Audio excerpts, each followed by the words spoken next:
Now, everyone knows that I am a professional slagger offer of EVs and YouTube sensation. But what most people might not know is that I'm also a second-hand car dealer. And have been since 2020 when lockdown came along and I had nothing better to do. So I set everything up then and I've been doing it ever since. Except it's kind of taken a back seat for the last few months. Because I've been flying around the country picking up milk floats and generally destroying them. However, getting a bit bored with that. So going back to the mother business of second-hand car dealing. So 2 weeks ago, no, last week, I went back to the auction. I use a national auction firm, well, two of them actually, that I'm not allowed to name when I'm filming because they got really strict rules on this stuff. I suppose I can name them. I'm not allowed to film when I'm in the auctions. Mannheim is one and Aston Barclay is the other. And they deal with all the major dealers all over Britain, and all their Part X stuff comes into these auction houses. People like me go along and buy it, sort it out, and then sell it on. So I went back last week to one of the auctions and had a good chat with a few dealers and the auctioneer.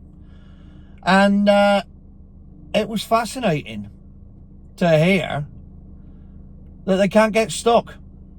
The second-hand car market is not only stagnating, it's depleting. There are fewer cars around right now than there have ever been for years.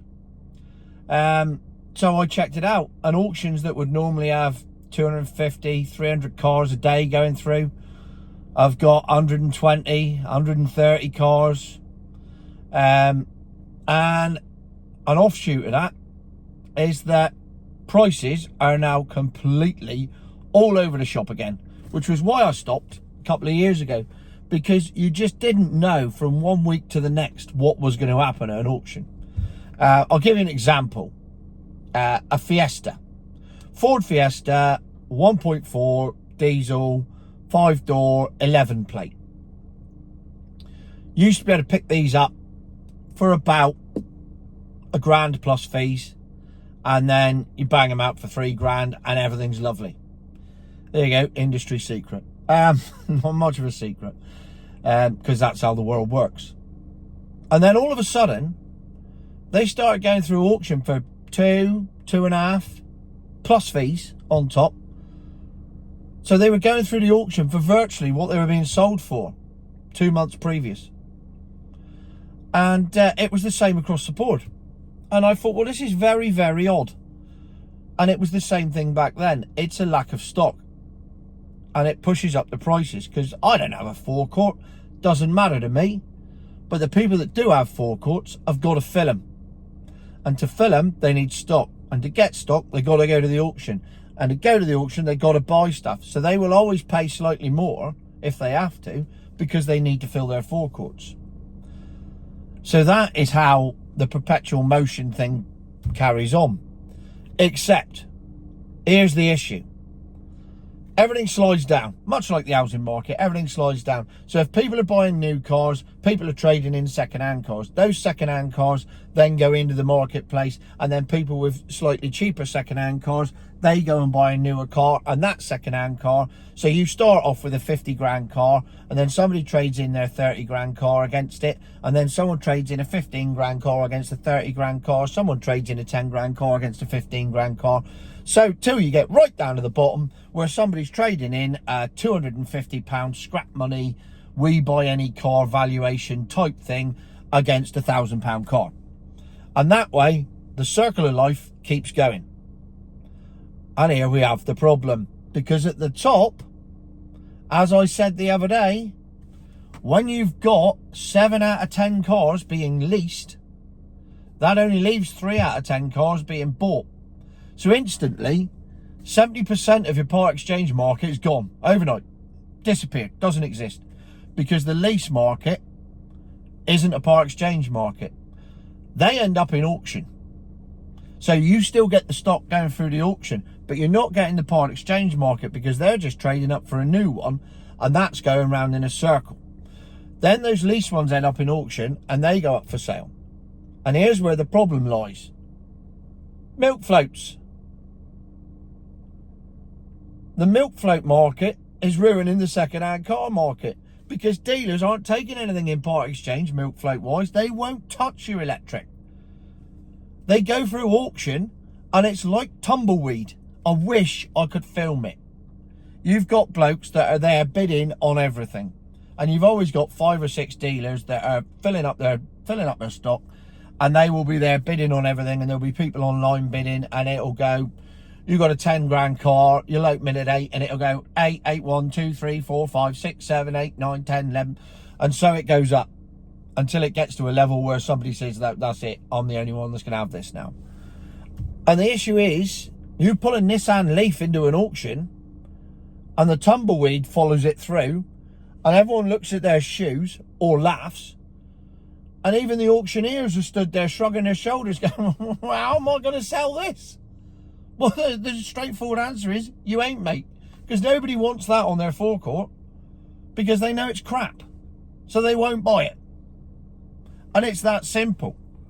And because we've now got 16% milk floatery, that's 16% of the auction market gone. Because even Teslas are going through auction for 10 grand. One went through last week.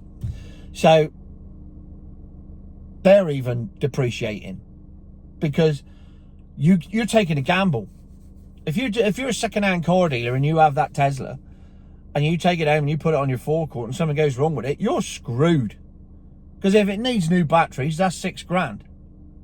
You know, if you get a car home and the engine goes, it's going to cost you a couple of grand. But you can get a replacement engine for virtually anything for a couple of grand, unless you're talking supercars and everything else. Not with a Tesla. And then you've got to find somebody to fit it, and it's a nightmare. So it's never worth the risk. And all these main car dealers have come out and said that it is too much risk. We won't touch them. There was that Irish girl the other day who went viral, who oversees 6 dealerships in Ireland, and she said, I just won't touch them. The risk is too great and the returns are crap. So milk floats are causing stagnation and depletion in the second-hand car market to a point where I went last week to an auction and stuff went through really, really cheap. And I thought, what is this? Have I really come into the promised land where you can now buy stuff really cheap and make a nice profit on it? And then I went back this week. No, it was just a blip. And I've watched several auctions online. It's just a blip. And I've watched them in the north, the south, and the east. Not the west. Well, I suppose technically the one I go to is in the west, isn't it? So I've covered the entire country. And I can tell you that values are just going through the roof, which means the second-hand car market's going to get more expensive because dealers aren't going to pay it and then sell it on at a loss. So your second-hand car is probably sat on your driveway going up in value a little bit. It's certainly not depreciating like a milk float is. And here's the other thing. I spoke to a couple of dealers who said that they expect this to accelerate and therefore are buying stuff and hiding it away for when the day comes that second-hand car values have rocketed again, and then they'll bring them out and make even more of a profit. So there's another reason why you don't see so many second-hand cars around. And it's all down to the same thing. And it all comes down to the same thing, which is this stupid mandate of getting everyone into an electric car, which is now never going to happen. We now know that is never, ever going to happen. They've tried everything. It's failed. So now we have a choice.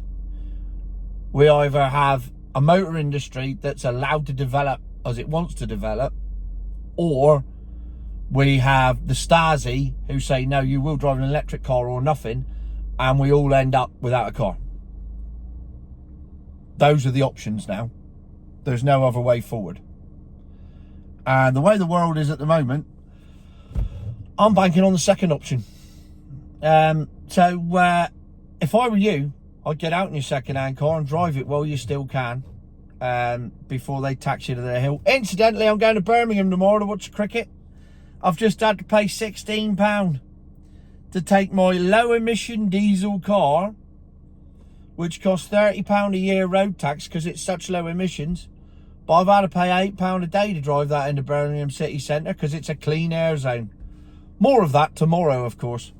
But what a load of bollocks that is.